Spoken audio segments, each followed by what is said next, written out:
Last but not least, Ms. Cousin, waking us up each morning to fight the IB assignments that we had the night before. However, these teachers I have mentioned are the teachers who helped me for my courses and my IB life. But there are many, many other IB teachers that allowed and had the same significant impact on the fellow class of 2012. Additionally, it is not only the teachers, but also parents who had to put up with all the whining and stressful moments that us students had during busy time. Thank you so much, Mom and Dad, for putting up and supporting me for the whole way through my IB school years. Without them, we may have not been even standing on this stage. But the truth is, we have only lived approximately a quarter of our lives. We still have another 3/4 of life ahead of us. Generally, when we see successful people, we see what is close to a finished product. We don't see the process, or we don't see the countless shots a basketball player has missed, or the numerous times we pressed play again button on Temple Run to just get 10 million points. Really, when you think about it, failure in life is unavoidable. It is going to happen unless, of course, you live your life so carefully that you very well have never lived at all. And if this case, then you have already failed. As you may have heard many times, failure teaches you so many things that you do not learn in another place. You may find that you have the great work ethic, strong will, network of friends, or great humor. Really, how else will you know yourself or the strength of friendship until both have been tested by adversity? That is why we cannot fear failure. For instance, for quite a while, I wanted to become a president in grade 11. However, I am not embarrassed or shy of the fact that I am not. I am actually proud to be so. Because of that, I was able to see so many more opportunities that our school provides. Because of that, I was able to sign up for the Gin Executive. Because of that, I was able to learn so much about Kodo, become inspired by so many people. Help begin the new era of Gin Conference hosted by Ishmi. Start the first annual ISMU, and further continue building houses for Habitat for Humanity. I was potentially blinded by one future that I wanted and thought I would have. We must risk failure in order to live, and it is in these moments of risk that the greatest memories are made. If you take a moment and think about your own defining memories, I bet more than a few of them would be about how you conquered your fears or did something daring and courageous together with your best friends.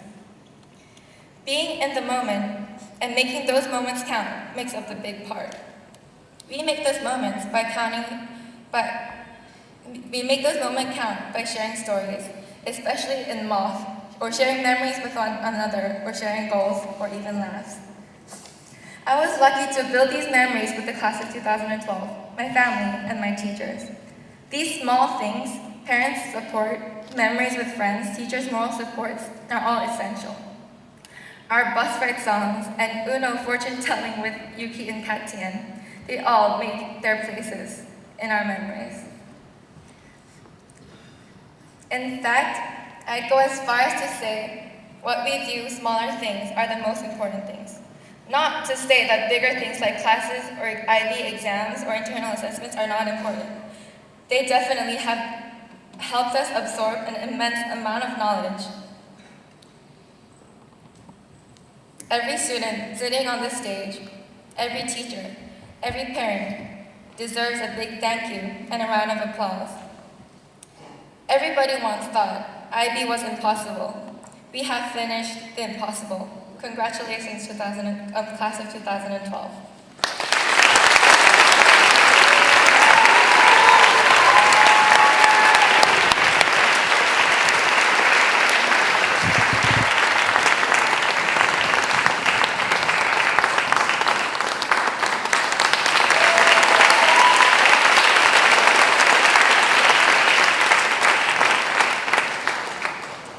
Thank you, Minjung.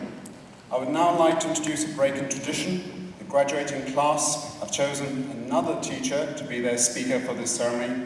Please welcome Ms. Marie Fabre, who teaches English, Theory of Knowledge, and is the coordinator of our superb Global Issues Network.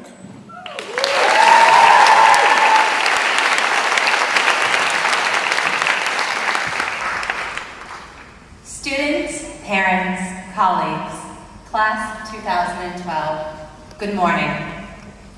After supervising one of my English classes, my colleague, Paul Carpenter, told me that he believed he was mistaken in choosing math as his discipline. Clearly, he observed, it is better to teach English. After all you have to do is have the students read a story, and when they're finished with that, tell them to talk about the story, and when that's done, tell them to write about it. I would like to argue, of course, that it's a bit more complicated. But perhaps he's right. Teaching literature is about the stories. Graduates, having taught so many of you, it seems appropriate to tell two final stories today. They both begin once upon a time. But the first story has many protagonists, 51 to be exact. And while they may not be just like the Disney characters who sing the songs in Kayla's speech, between them, they certainly possess the intelligence, athletic prowess, beauty, musical and artistic skills, kindness and cunning of the heroes and heroines of their childhood films. Over 2 years, these 51 have honed these skills, finding their ways through the maze of theory of knowledge and over the mountain of cast reflections. One by one, they battled internal assessment and won, before at last slaying the Ivy Dragon. But their stories do not end here, and they and we are left wondering whether or not they will live happily ever after. And so, we will leave these graduates here on the precipice of graduation, the question of their futures before them. Perhaps my second story will provide them, and all of us, with some answers. Once upon a time, there was a lady with a difficult problem. Her house was much, much too small. She considered moving, building an addition, calling an interior decorator, but couldn't seem to find a solution.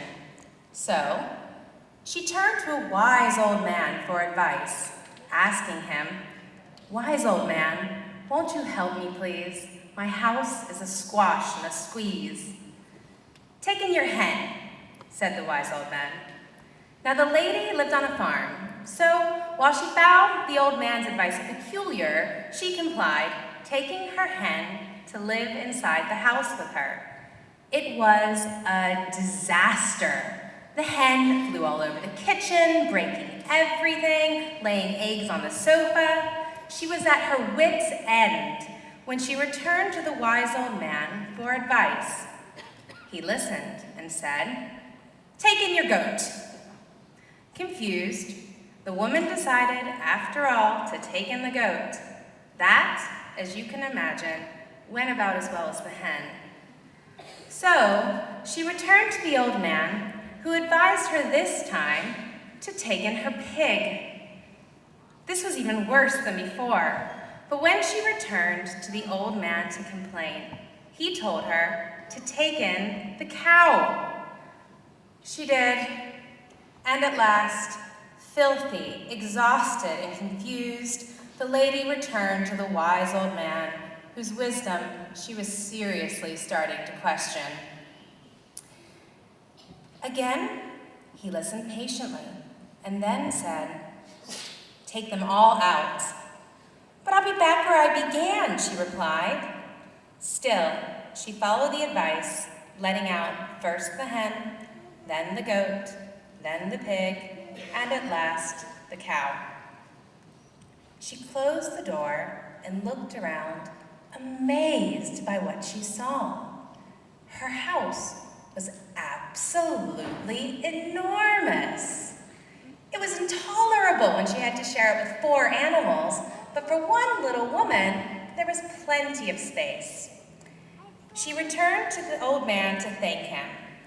Relieved, her problem solved, her house was just as it was when the story began, but she lived there very comfortably and very happily ever after. My 1-year-old son selects his Julia Donaldson story to read at least once a week. He likes the pictures and understands only that the lady is unhappy in the beginning and needs a kiss, but happy in the end. It is a story about perspective and about appreciation. But can it tell us how the first story, the story of our graduates waiting on stage, will end? The Vietnamese philosopher Thich Nhat Hanh comes to a similar conclusion as the lady in Donaldson's story, but he might advise us to wash the dishes instead of taking in all the barnyard animals. He too tells a story. The story of a visiting friend who offers to wash the dishes after dinner. Thich Nhat Hanh tells his friend that he will only allow him to wash the dishes if he washes them the right way. What is the right way? He explains that one must wash the dishes to wash the dishes. This advice sounds just about as clear as the advice of the old man in my first story. But he goes on to explain that most of us wash the dishes to be able to move on to other things.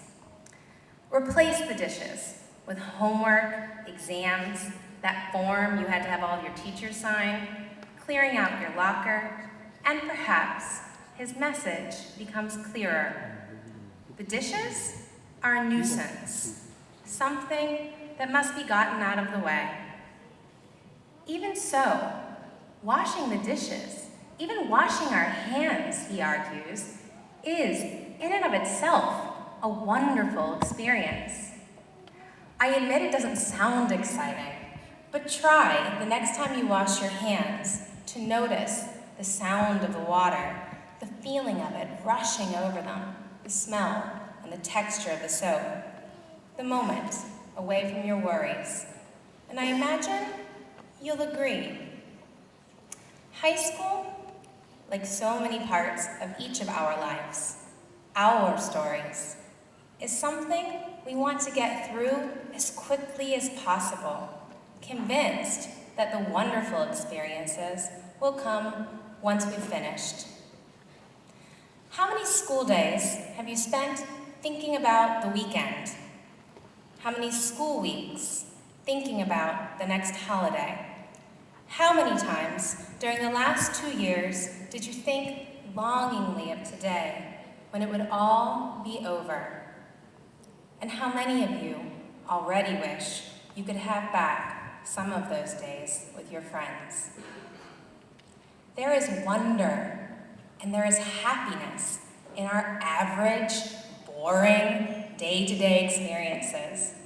In fact, many of your most precious memories, those mentioned in Kayla's and in Minjung's speeches, are probably from perfectly average days. In truth, the most important days rarely come with invitations.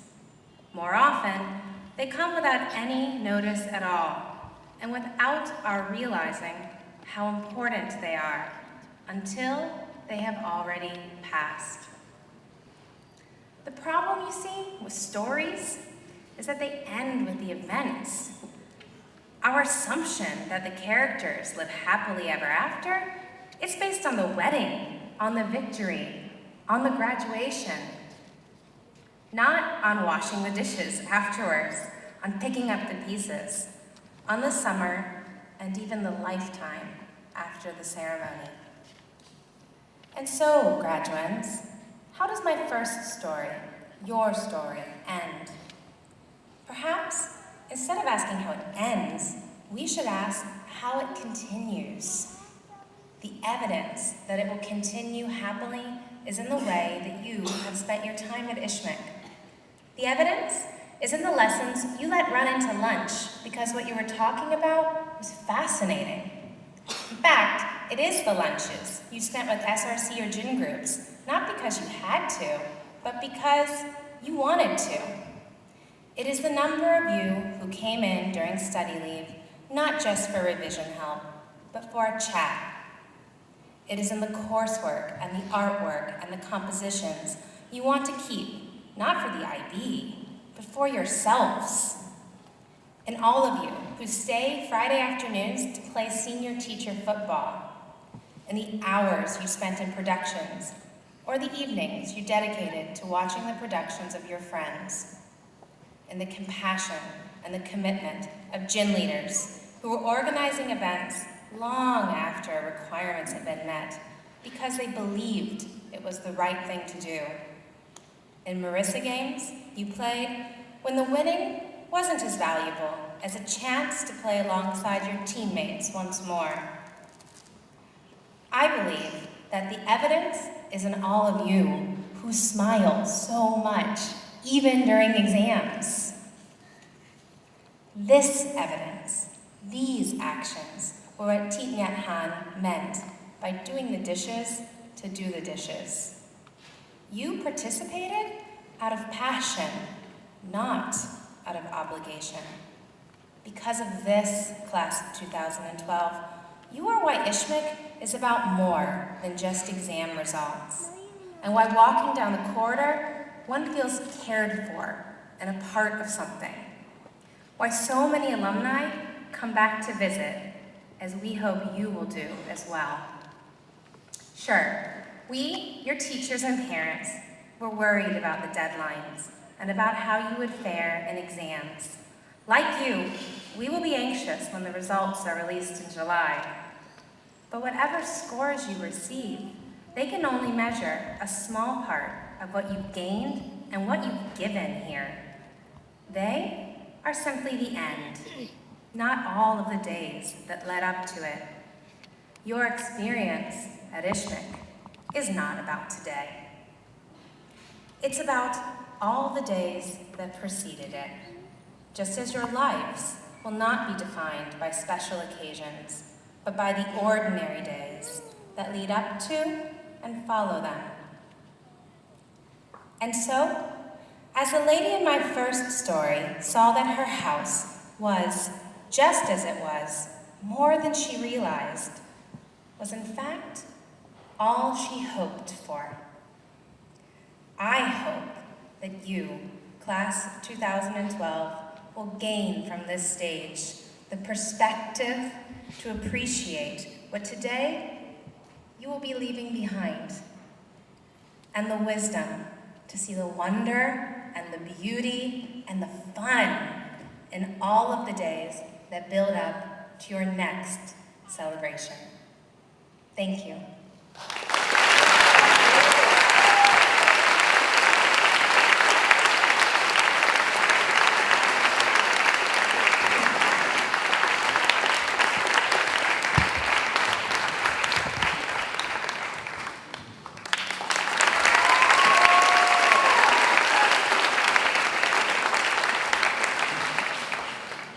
I would now like to call on our outgoing SRC President, Moonin Kim, to say a few words.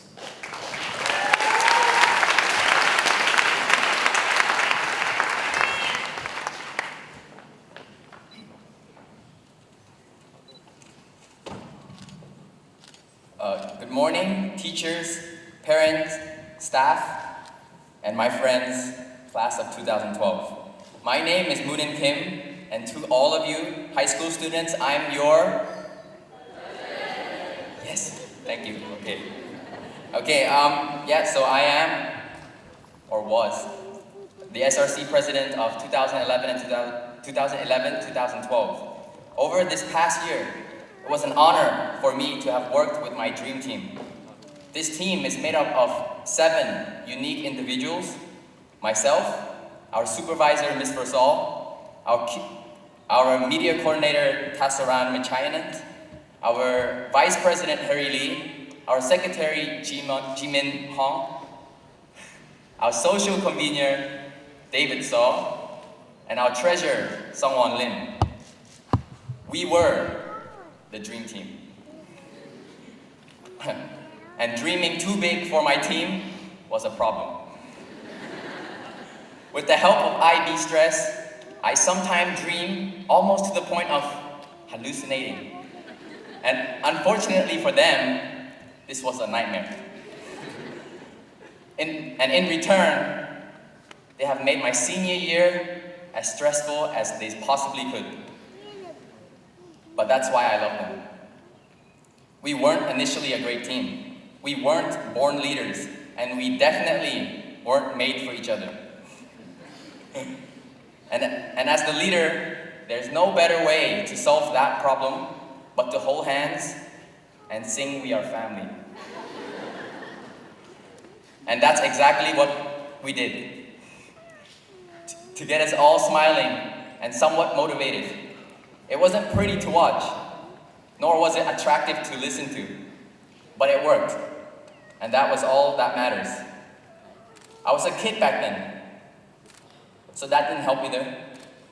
But one thing that I was always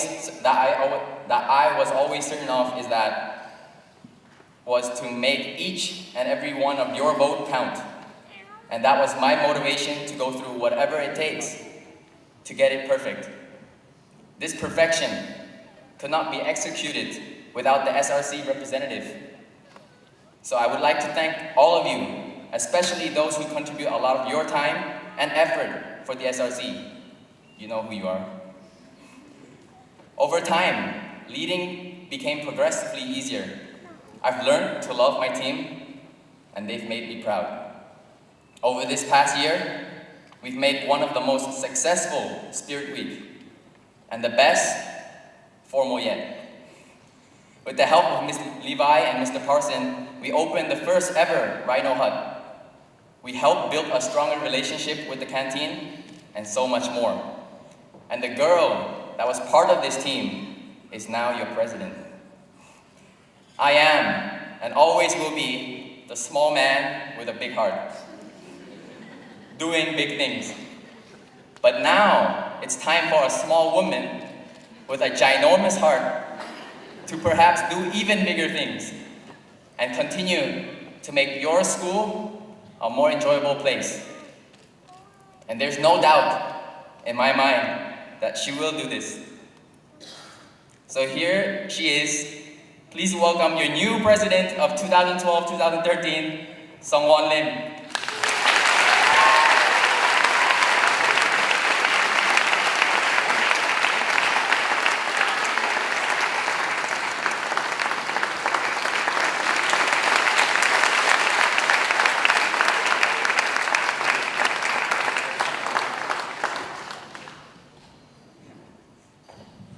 Thank you, Moonin.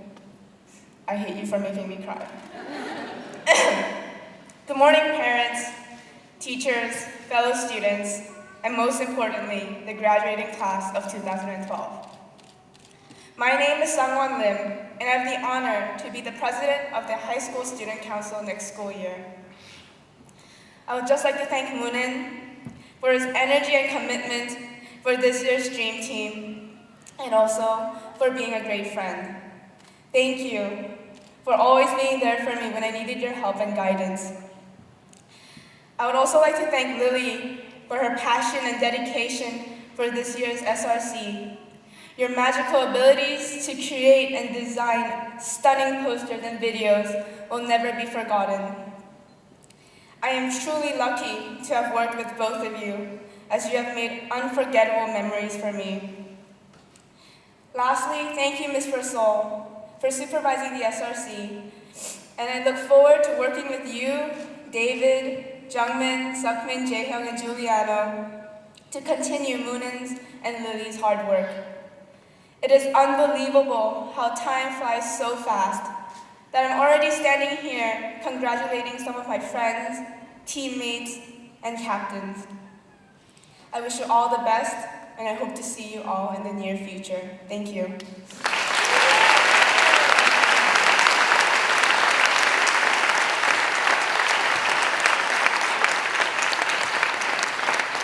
Good luck, someone. I now invite Mr. Warnstaff and Mr. Hubbard to present awards to the grade 12s.